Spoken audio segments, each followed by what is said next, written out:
नमस्कार साथियों, स्वागत है फिर से अपना ही YouTube channel vision online classes में। हम आशा करते हैं कि आप मस्त और ज़बरदस्त होंगे और आपकी तैयारी काफ़ी अच्छे से चल रही होगी और आप अच्छे से तैयारी कर रहे होंगे। चलिए फिर से हम SSSGD का जो प्रैक्टिस सेट चल रहा है उसमें से हम प्रैक्टिस सेट 52 लेकर आए हैं। इसके पहले हम 51 प्रैक्टिस सेट करा चुके हैं जीके जीएस के लिए, जो चैनल के प्लेलिस्ट में होगा वहाँ से जाकर आप वीडियो को देख सकते हैं। काफ़ी मस्ट इंपॉर्टेंट प्रैक्टिस सेट कराए हैं SSSGD 2025 के लिए, जो एग्ज़ाम में आने की ज़्यादा संभावना है। चलिए आज के सेशन को स्टार्ट करने से पहले अगर आप मेरे चैनल को सब्सक्राइब नहीं किए हैं तो प्लीज़ चैनल को सब्सक्राइब करना ना भूलेगा। डेली हम 7 बजे रात को एक प्रैक्टिस सेट लगाते हैं जिसमें हम SSSGD के लिए जीके जीएस के प्रैक्टिस सेट को करते हैं। चलिए आज के भी प्रैक्टिस सेट काफ़ी दमदार होने वाला है। चलिए सेशन को स्टार्ट करते हैं। क्वेश्चन की तरफ बढ़ते हैं। क्वेश्चन नंबर 1 है, लॉर्ड डलहौजी ने विलय नीति के तहत किस वर्ष झांसी का विलय किया था? जो लॉर्ड डलहौजी ने विलय नीति के तहत किस वर्ष झांसी का विलय किया था? तो ऑप्शन है 1853 में, 1848 में, कि 1850 में, कि 1852 में। तो चलिए क्वेश्चन नंबर 1 का आंसर लगाइए आप लोग फटाफट। कमेंट करके बताइए इस क्वेश्चन का राइट जवाब क्या होने वाला है। तो चलिए इस क्वेश्चन का राइट जवाब होने वाला है ऑप्शन नंबर AEJ करेक्ट हो जाएगा, यानी 1853 में लॉर्ड डलहौजी ने विलय नीति के तहत झांसी का विलय किया था। तो 1853 हो जाएगा इस क्वेश्चन का राइट जवाब। AEJ करेक्ट हो जाएगा। आगे बढ़ते हैं, क्वेश्चन नंबर 2 देख लेते हैं। क्वेश्चन नंबर 2 पूछ रहा है, एम चिन्नास्वामी क्रिकेट स्टेडियम किस शहर में स्थित है? यानी M Chinnaswamy cricket stadium Bharat के किस शहर में स्थित है? तो आकाशन है कोलकाता में, मुंबई में, बेंगलुरु में, कि दिल्ली में। तो चलिए क्वेश्चन नंबर 2 का आंसर लगाइए। मस्ट VVI क्वेश्चन है SSSGD 2025 के लिए। तो चलिए क्वेश्चन नंबर 2 का आंसर होने वाला है ऑप्शन नंबर CEJ करेक्ट हो जाएगा, यानी बेंगलुरु में है। एम चिन्नास्वामी स्टेडियम कहाँ है? तो बेंगलुरु। CEJ करेक्ट हो जाए और साथ में लिख लेते हैं कोलकाता में कौन सा स्टेडियम है? तो ईडन गार्डन हो जाएगा। मुंबई में कौन सा स्टेडियम है? तो वानखेड़े स्टेडियम है। बेंगलुरु में तो बता ही दिए, चिन्नास्वामी स्टेडियम कहाँ है? तो बेंगलुरु में है। दिल्ली में कौन सा स्टेडियम है? तो अरुण जेटली स्टेडियम है।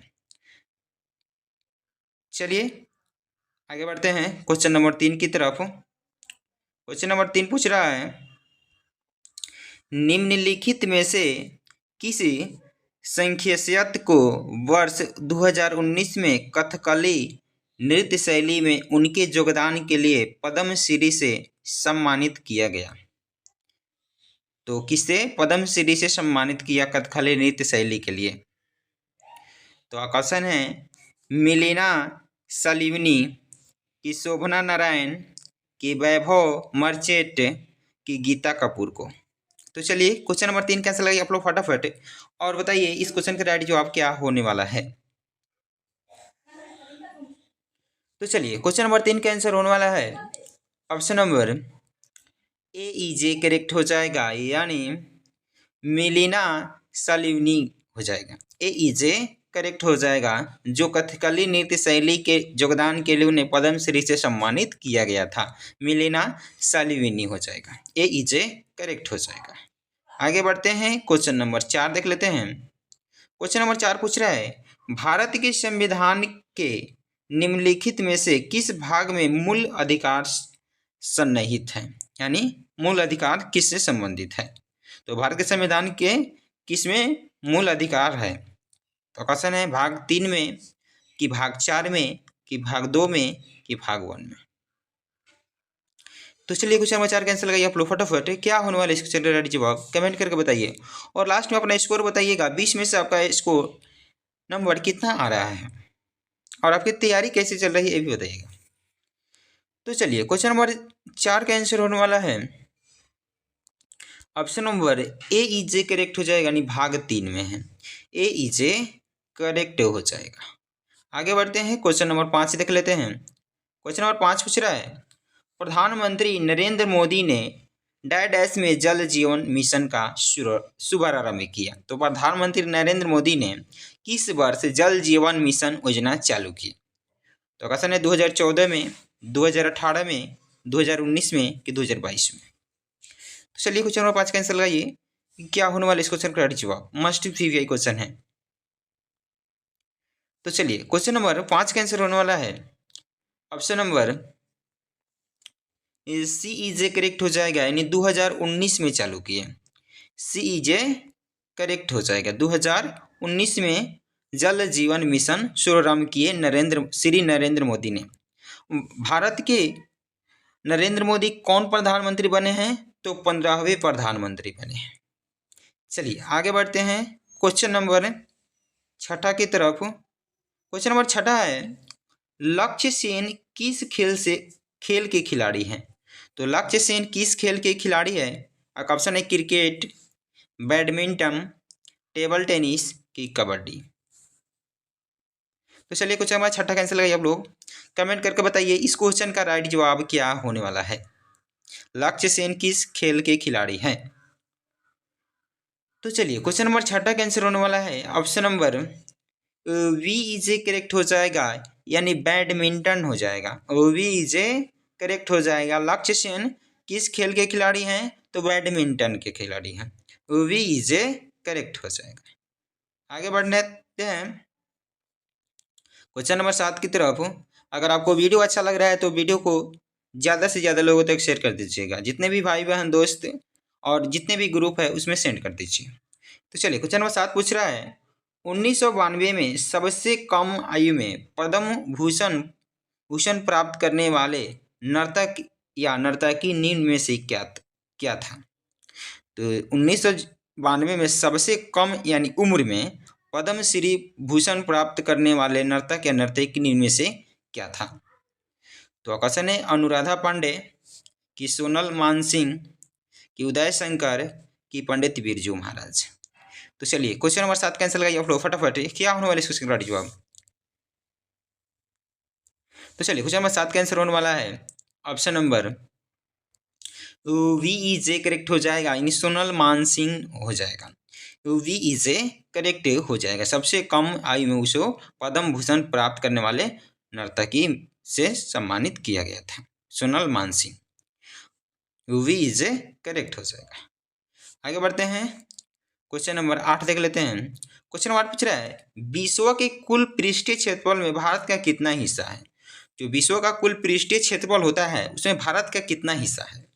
तो क्वेश्चन है 3.9% कि 2.4% कि 4.2% कि 2.8%। तो चलिए क्वेश्चन नंबर 8 का आंसर लगाइए आप लोग फटाफट। क्या होने वाला इस क्वेश्चन का राइट जवाब?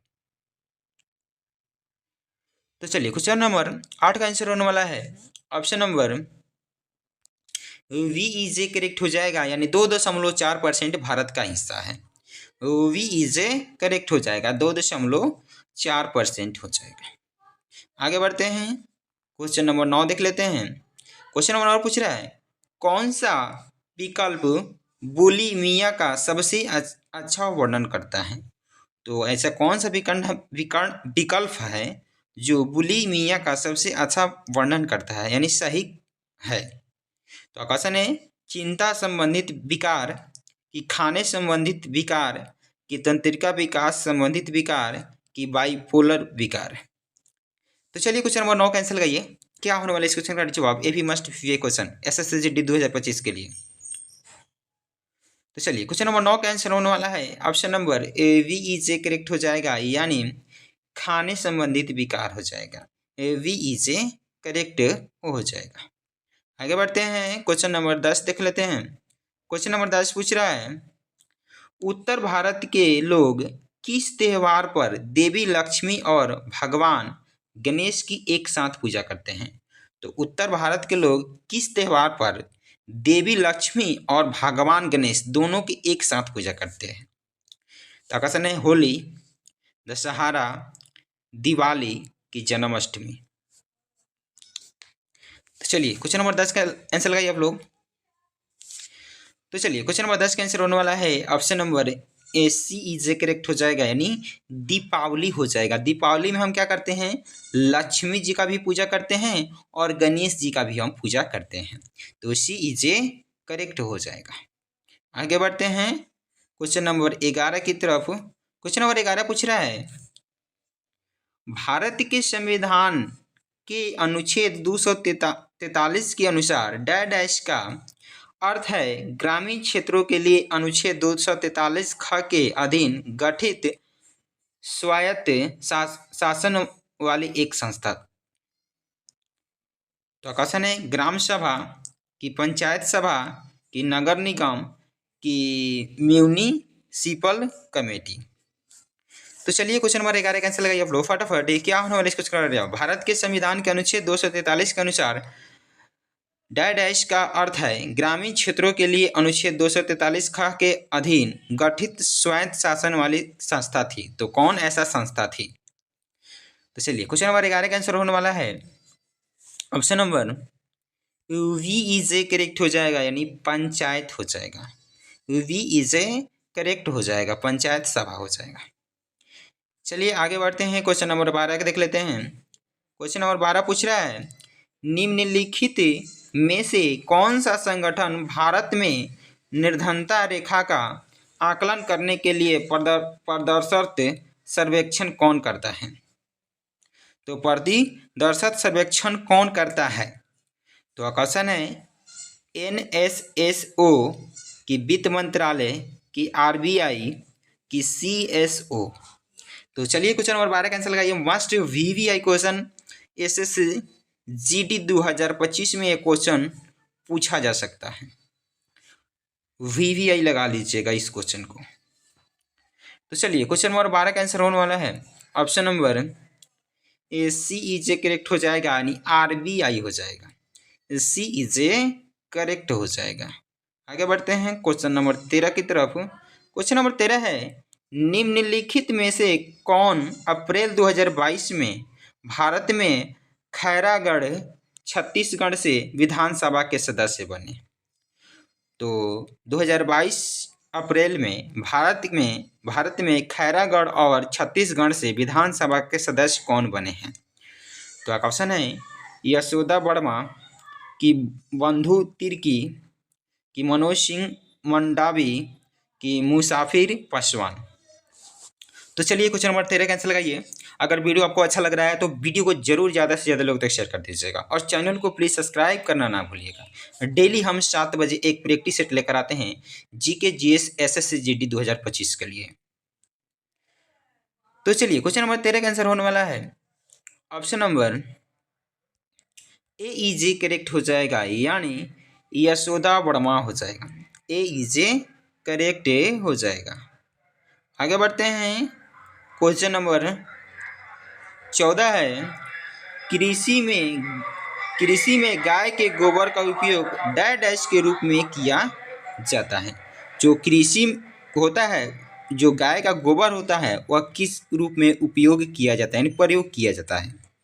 तो क्वेश्चन है जैविक उर्वरक की, अपशिष्ट पदार्थ की, अजैविक उर्वरक की, रासायनिक उर्वरक। तो चलिए क्वेश्चन नंबर 14 का आंसर लगाइए। इस क्वेश्चन का राइट जवाब बताइए आप लोग। तो चलिए क्वेश्चन नंबर 14 का आंसर होने वाला है option number A is a correct हो जाएगा, यानी जैविक उर्वरक हो जाएगा। तो गाय के गोबर का उपयोग किस रूप में होता है? तो जैविक उर्वरक के रूप में होता है। ए इज ए करेक्ट हो जाएगा। आगे बढ़ते हैं, क्वेश्चन नंबर 15 देख लेते हैं। क्वेश्चन नंबर 15 है, जून 2022 में मंत्रिमंडल की नियुक्ति समिति ACC द्वारा राष्ट्रीय जांच एजेंसी के महानिदेशक के रूप में किसे नियुक्त किया गया है? तो चलिए क्वेश्चन नंबर 15 का आंसर लगाइए। आपका ऑप्शन है आमिर सुभामी की, दिनकर गुप्ता की, अरुण मिश्रा की, नरेश कुमार। तो किसे नियुक्त किया गया है राष्ट्रीय जांच एजेंसी के महानिदेशक के रूप में? तो चलिए क्वेश्चन नंबर 15 का आंसर होने वाला है option number B is a correct हो जाएगा, यानी दिनकर गुप्ता को राष्ट्रीय जांच एजेंसी के महानिदेशक के रूप में नियुक्त किया गया है। वी इज ए करेक्ट हो जाएगा। आगे बढ़ते हैं, क्वेश्चन नंबर 16 है, कौन सा जलमार्ग अटलांटिक महासागर को प्रशांत महासागर से जोड़ता है? तो कौन सा जलमार्ग है जो अटलांटिक महासागर को प्रशांत महासागर से जोड़ता है? तो क्वेश्चन है, सवेज नहर कि पनामा नहर कि कील नहर कि बुल्गा डॉन नहर? तो चलिए क्वेश्चन नंबर 16 कैंसिल लगाइए फटाफट। तो चलिए क्वेश्चन नंबर 16 का आंसर होने वाला है ऑप्शन नंबर VEJ करेक्ट हो जाएगा, यानी पनामा नहर हो जाएगा, जो अटलांटिक महासागर को प्रशांत महासागर से जोड़ता है। पनामा नहर जो अटलांटिक महासागर को प्रशांत महासागर से जोड़ता है, VEJ करेक्ट हो जाएगा। आगे बढ़ते हैं, क्वेश्चन नंबर 17 देख लेते हैं। क्वेश्चन नंबर 17 है, एक बर्तन में लंबे समय तक नम हवा के संपर्क में रहता है, यह एक हल्की हरी कोटिंग प्राप्त करता है, बर्तन किससे बना हुआ है? तो बर्तन किस धातु से बना हुआ है? तो क्वेश्चन है, कार्बन से बना हुआ है कि फास्फोरस से बना हुआ है कि लोहा से बना हुआ है कि तांबा से बना हुआ है? तो चलिए क्वेश्चन नंबर 17 कैंसिल लगाइए फटाफट। क्या होने वाला इसको करेक्ट जवाब? मस्ट भी क्वेश्चन ए भी है। तो चलिए क्वेश्चन नंबर 17 का आंसर होने वाला है ऑप्शन नंबर DEJ करेक्ट हो जाएगा, यानी तांबा से बना हुआ है। वह बर्तन किससे बना हुआ है? तो तांबा धातु से बना हुआ है, DEJ करेक्ट हो जाएगा। आगे बढ़ते हैं, क्वेश्चन नंबर 18 देख लेते हैं। क्वेश्चन नंबर 18 है, देश की स्वतंत्रता से पहले भारत मुख्य रूप से अपने डैश उद्योगों के लिए जाना जाता था। जब हमारा देश आज़ाद नहीं हुआ था, उसके पहले भारत मुख्य रूप से अपने किस उद्योग के लिए जाना जाता था? तो ऑप्शन है, मसाले के लिए कि पुष्प के लिए कि हस्तशिल्प के लिए कि धातु के लिए?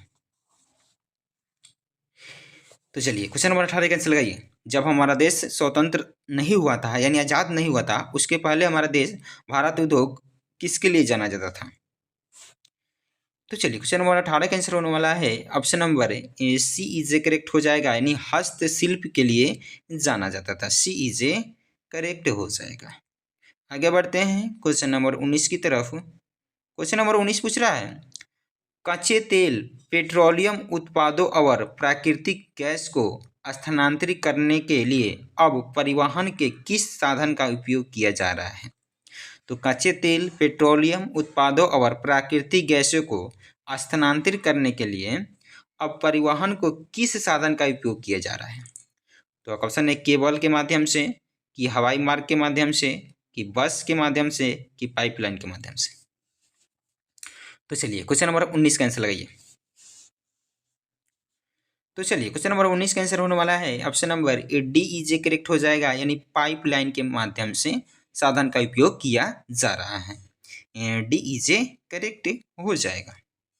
आगे बढ़ते हैं क्वेश्चन नंबर 20 की तरफ। क्वेश्चन नंबर 20 पूछ रहा है, डैश ने हर्षवर्धन के दरबार में बहुत समय बिताया और उन्होंने जो कुछ देखा उसका विस्तृत विवरण दिया। तो चलिए क्वेश्चन नंबर 20 का आंसर लगाइए आप लोग, मस्ट VVI क्वेश्चन है। आपका ऑप्शन है, फाहियान कि हैंसोंग कि ईजिंग कि कांग सेंग? तो चलिए क्वेश्चन नंबर 20 का आंसर लगाइए आप लोग फटाफट। क्या होने वाला इसको करेक्ट जवाब? मस्ट VVI क्वेश्चन ए भी है SSGD 2025 के लिए। तो चलिए क्वेश्चन नंबर 20 का आंसर होने वाला है ऑप्शन नंबर CEJ करेक्ट हो जाएगा, यानी एजिंग हो जाएगा, CEJ करेक्ट हो जाएगा। चलिए आज के लिए इतना ही था, फिर मिलते हैं नेक्स्ट वीडियो में। अगर वीडियो आपको अच्छा लगा हो तो वीडियो को ज़्यादा से ज़्यादा लोगों तक शेयर कर दीजिएगा और चैनल को सब्सक्राइब करना ना भूलिएगा। डेली हम 7 बजे रात को एक प्रैक्टिस सेट लेकर आते हैं GK GS SSGD के लिए। चलिए आपका दिन शुभ हो और आपकी तैयारी बहुत बेहतरीन हो, और आपका एग्ज़ाम मात्र कुछ ही दिन बचा है, और आपकी तैयारी अच्छे से कीजिए और एग्ज़ाम दीजिए और सफलता पाइए। चलिए फिर मिलते हैं नेक्स्ट वीडियो में। जय हिंद दोस्तों।